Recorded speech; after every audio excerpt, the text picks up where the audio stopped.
काल विधान केलं या सगळ्या पार्श्वभूमीनंतर वेगवेगळे वाद झालेले आहेत. महाराष्ट्रामध्ये वेगवेगळ्या ठिकाणी गुन्हे देखील दाखल झालेले आहेत. काल तुम्ही तुमच्या वक्तव्यावर समर्थन केलं होतं. आज तुमची भूमिका काय आहे? कोणत्या पुराव्यानिशी तुम्ही हे वक्तव्य केलं होतं? जरा शांत बस. असं आहे की मी महाराष्ट्राला अनेक वेळा संबोधित करत असतो आणि कधीही मी इतिहासाचा विपर्यास्त करत नाही. इतिहासाचं विकृतीकरण करणं हे माझं काम नाही. पण काल जे मी बोललो ते ओघात बोलून गेलो. राम, प्रभू श्रीराम, ज्याला आम्ही महाराष्ट्रामध्ये रामकृष्ण हरी म्हणतो, जो आमचा पांडुरंग आहे तोच राम आहे, त्या श्रीरामाबद्दल बोलत असताना मी म्हटलं की ते मांसाहारी होते. हा वाद मला वाढवायचा नाही आहे. पण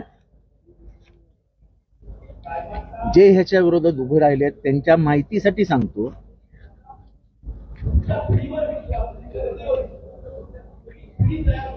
वाल्मिकी रामायणामध्ये 6 कंद आहे. बालाकंद, अयोध्याकंद, नारण्यकंद, ऋषिकिंद, सुंदरकंद आणि युद्धकंद. त्याच्यातलं अयोध्याकंदातलं सर्ग 52 आणि श्लोक 10, श्लोक 102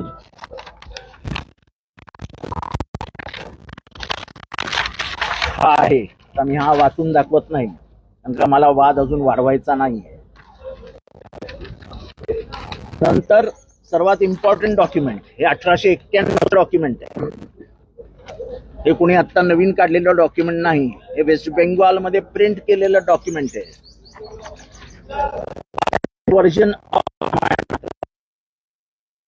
ममता नाथा दत्त, पब्लिश्ड बाय गिरीश चंद्र चक्रवर्ती, देवा प्रेस, कॅलकटा, 1891.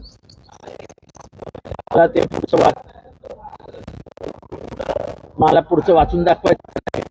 हे आपल्याला वाचायची इच्छा असेल तर मी ती एक कॉपी ठेवतो, आपण ते वाचून घ्या. मला त्याबद्दल काही बोलायचं नाही. मला भारतातल्या IIT मधल्या अनेक पोरांनी अनेक पेपर्स पाठवले. त्यांनी का पाठवले ते माहित नाही. आणि त्याचं मी त्या काळात कसं वर्जन केलं गेलं आहे, त्याचं कसं ट्रान्सलेशन केलं गेलेलं आहे, तर ट्रान्सलेशन हे सगळं इथे उपलब्ध आहे. Translation by KMK Murthy, translation by Mamata Nath Dutt, translation by IIT Kanpur, Gita press, translation by Hariprasad Shastri.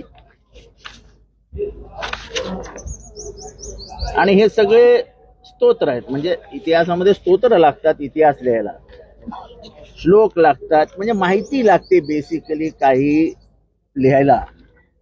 आता वाल्मिकी रामायणामध्ये जर काही लिहिलं असेल तर त्याच्यावरती कोणाचा आक्षेप असेल का, तर त्यांनी ते सांगावं. खरं तर पिक्चर बद्दल मला बोलायचं नाहीये, पण एक उदाहरण म्हणून सांगतो.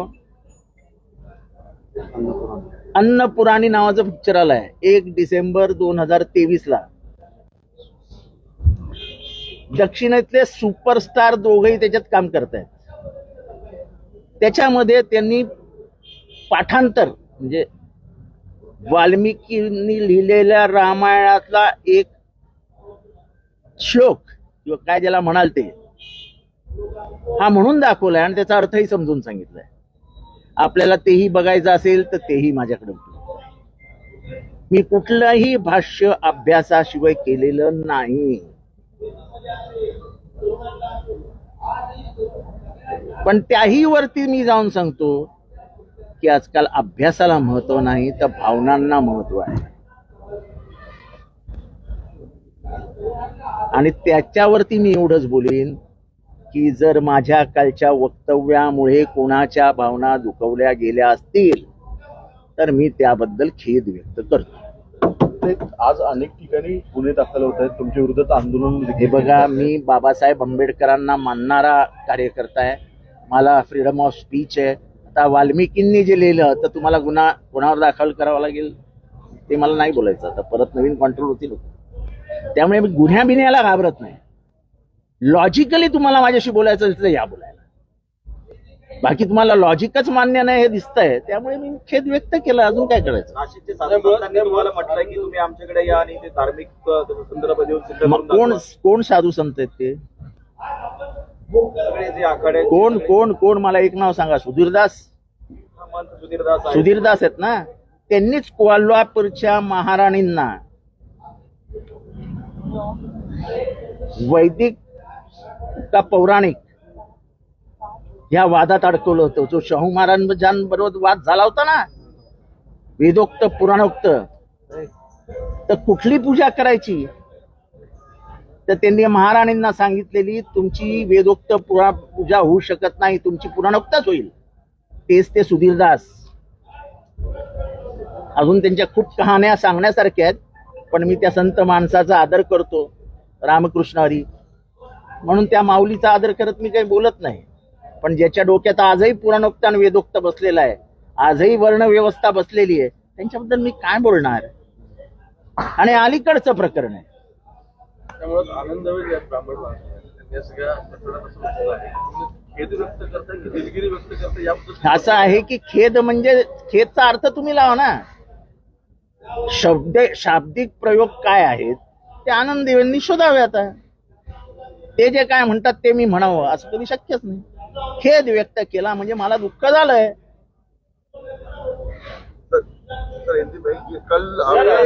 नितेश राणे म्हणतात की मांसाहार केला असेल याचा पुरावा असेल तर दाखवा, नाहीतर उमऱ्याला जाऊन धर्मांतर करा. असं आहे की नितेश राणे वाचतात किती, ऐकतात किती, बोलतात किती, याच्याबद्दल अख्ख्या महाराष्ट्राला प्रश्न आहे. आज सगळे पुरावे ते उपलब्ध.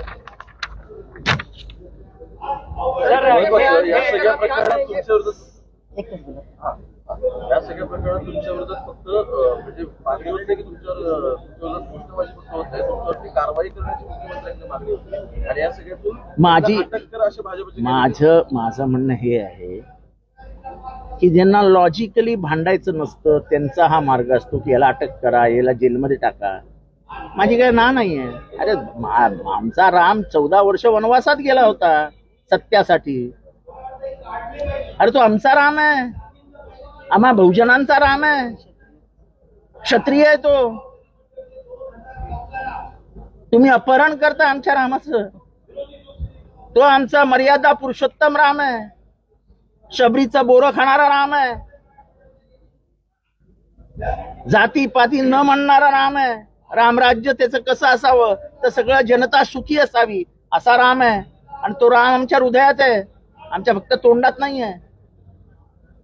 आणि राम राम राम जे करतायत त्यांना मला एक सांगावं असं वाटतं की तुमचा राम तुम्हाला बाजारात निवडणुकींसाठी आणायचा आहे. आमचा राम जन्मापासून आमच्या हृदयात आहे आणि तो हृदयातच राहील. रामासंदर्भात मला प्रश्न विचारायचा आहे की 22 तारखेला जे राम मंदिराचं उद्घाटन आहे त्याकरता तुम्ही जाणार का? मग आता ठामात हे बघा, कोणाच्या बोलावण्यावरनं मंदिरात जाणारा मी माणूस नाही. आणि बोलवणारे कोण, रामाचं दर्शनाला बोलवणारा कोण, मला जेव्हा दर्शन घ्यायचं तेव्हा मी घेईन. अरे माझे राम आहेत.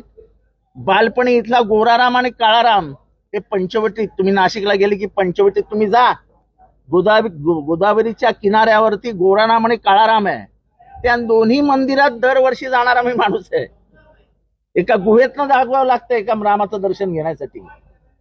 मी जिथे राम गेले होते, राम जिथनं गेले, श्रीराम प्रभू श्रीराम, त्या गावचा माणूस आहे मी.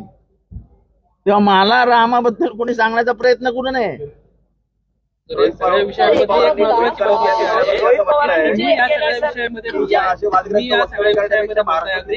घेऊन तुम्ही सगळा विषय मांडलेला आहे. असं असताना तुमच्या पक्षातले इतर जे नेते आहेत ते मात्र कुठेही बोलताना पाहायला नाही, पण मला मी एक तुम्हाला सांगतो, आणि त्यांना म्हटलं की असं बोलायची गरजच नव्हती. रोहित पवार काय बोलतात त्याच्याकडे मी फार महत्व देत नाही आणि मला काय फार त्यांच्याविषयी बोलायचं नाही. अजून लहान आहेत, पहिली टर्म आहे. राहिली गोष्ट आपण काय विचारत होतात. आपण संदर्भ पक्ष असा आहे की नेहमी शरद पवारांचं एक नेहमी मला सांगायचं असायचं की जितेंद्र सामाजिक बाजू, सामाजिक आशय मांडताना पक्ष त्याला जबाबदार नाही. पक्ष कधीही सामाजिक आशय ठरवत नाही. याचं ज्वलंत उदाहरण म्हणजे मी जेव्हा पुरंदरेंच्या विरोधात उतरलो तेव्हा आमचे प्रदेशाध्यक्ष तटकरे यांनी मला सांगितलेलं, तू जाऊन पुरंदरेंची माफी माग. मी जरा घाबरलो होतो म्हणून मी पवार साहेबांना फोन केला. पवार साहेबांनी सांगितलं की तुझा इतिहासाचा अभ्यास आहे, तुला जे योग्य वाटतं ते तू बोल, त्याच्यामध्ये पक्षाचं काही घेणं नाही, कारण हा पक्ष हा कोणाची सामाजिक भूमिका ठरवत नाही. पण मग अशी एक चर्चा झालेली आहे की तुम्ही पक्षामध्ये एकटे पडलात या विधानामुळे. अहो, पक्षामध्ये मी एकटा पडलो असतो तर एवढी लोक माझ्या मागे उभे राहिले असते का? पण कोणते नेते मंडळी आपल्या अहो, नेता काय करतात? मी स्वतः आहे ना जिवंत. मी अखंड. तुम्हाला बघतेस ना कित्येक वर्ष मी कुठलाही प्रश्न एकटा लढतो. मी पुरंदरेचं प्रकरण लावून धरलं, 3 महिने राहून धरलं. शनिवार वाड्यावर होणारा सोहळा शेवटी सरकारला एका बंद खोलीत राज्यपाल भवनावर घ्यावा लागला, तेव्हा पण मी एकटाच होतो. लढाई करताना माझ्या बरोबर किती आहेत हे करून जर लढाईला उतरला तर आयुष्यात लढाई लढू शकत. सर, पण रोहित पवारांनी थेट तुमच्यावरती हल्ला ठीक आहे ना. बोलला. ते म्हणतात अशा राजकीय व्यापाऱ्यांना जनता चोख उत्तर दिल्याशिवाय राहणार नाही म्हणून. आता ठीक आहे ना, आता अबुधाबीमध्ये जाऊन बोलणं खूप सोपं आहे. आवडता मुद्दा असा एक असा मुद्दा उपस्थित म्हणजे एक शिबिर आहे आणि त्याच्या मंचावर तुम्ही वक्तव्य करता, यामुळे पक्षाची भूमिका होती का? असं आहे की वक्ता आता कित्येक वक्त काय काय बोलून गेले, त्याची भूमिका नसते. शिबिर हे तुम्हाला जे पटतं ते तुमच्या ज्ञानात भर घालून घ्या, जे नाही पटत ते सोडून द्या.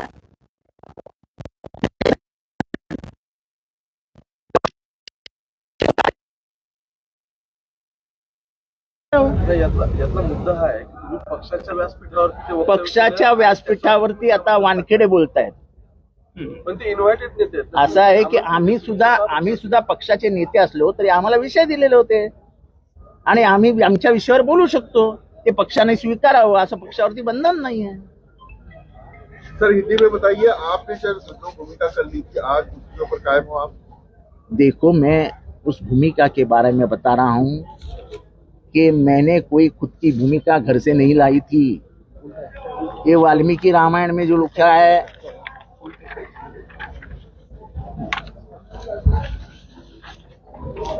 ये जो ऑथेंटिक वर्जन ऑफ रामायण लिखा है 1891 की किताब है, कलकत्ता में प्रिंट हुई है.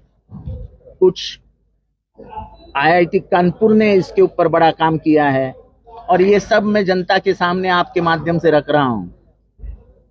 ये तो मैंने नहीं किया. 1891 में जो लिखा वो वाल्मीकि रामायण का कथन किया है, वो तो मैंने नहीं किया.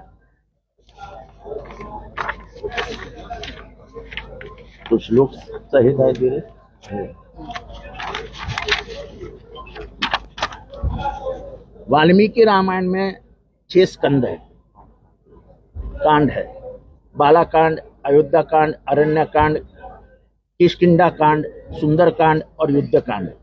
इसमें का जो अयोध्या कांड है उसका 52वां सर्ग जो है उसका 102 नंबर का श्लोक क्या कहता है वाल्मीकि रामायण का, आप पढ़ लीजिए. सभी रामायण पढ़ लीजिए, आपको पता चलेगा. पर फिर भी लोक भावनाओं की आदर करके, लोक भावनाओं की का आदर करते हुए इस विषय पे शायद किसी का दिल दुखा होगा. बहुत जन का दिल दुखा है.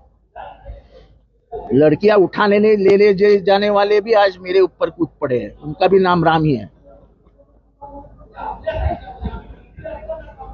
मैं खेद व्यक्त करता हूं.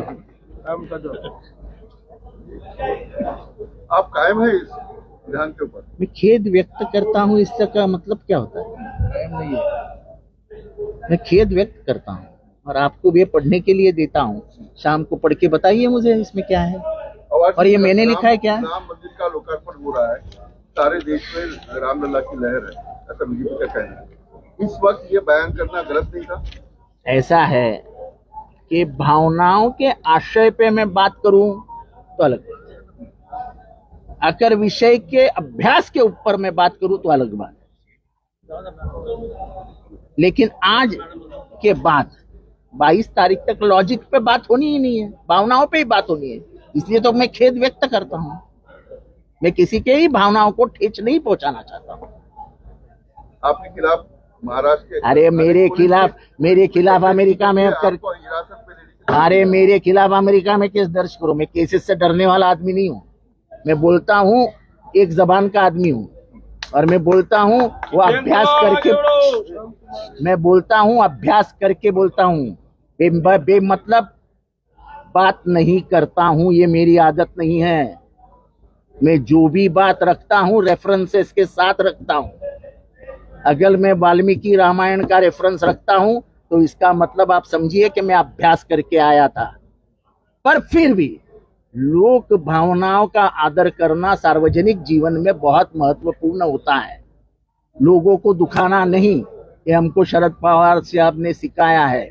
सत्य कितना भी कड़वा हो, वो कड़वा जहर आप खुद पी लीजिए, लेकिन लोगों को मत दुखाओ, ये साहब ने मुझे कहा है। इसलिए मैंने लोगों के प्रति जो खेद व्यक्त कर रहा हूँ। और क्या लोगों को बुरा लगेगा ये आपने कल नहीं बोला। देखो, भाषण जब एक आदमी वक्ता होता है तो वो भाषण सोच विचार से नहीं करता है। वक्ता वही होता है जो आता है, बोल के निकल जाता है। तब कभी कभी गलतियां होती है तो क्या फांसी मैंने बोला ना, खेद व्यक्त करता हूँ।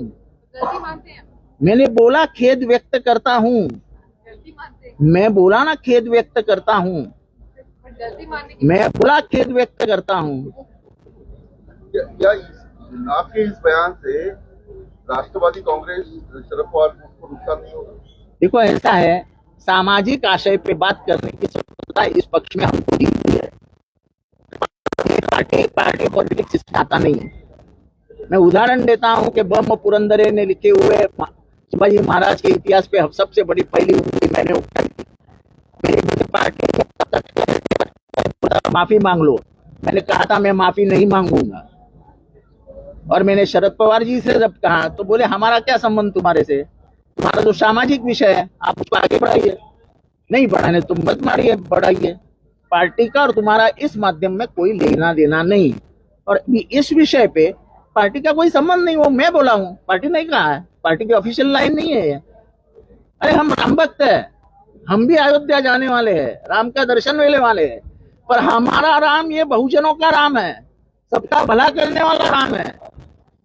और राम यहाँ की बेरोजगारी, राम यहाँ पे महिलाओं पे हो रहे अत्याचार वापस चला जाएगा, अगर वो कभी आने वाले रहेंगे तो ये वो राम मेरी शबरी और उसको पता चलेगा कि द्रौपदी को लॉक करके बिठाया गया है उसे राष्ट्रपति भवन में। तो ऐसी कई बातें हैं, लेकिन मैं इस विषय के लिए आपके पास आया हूँ।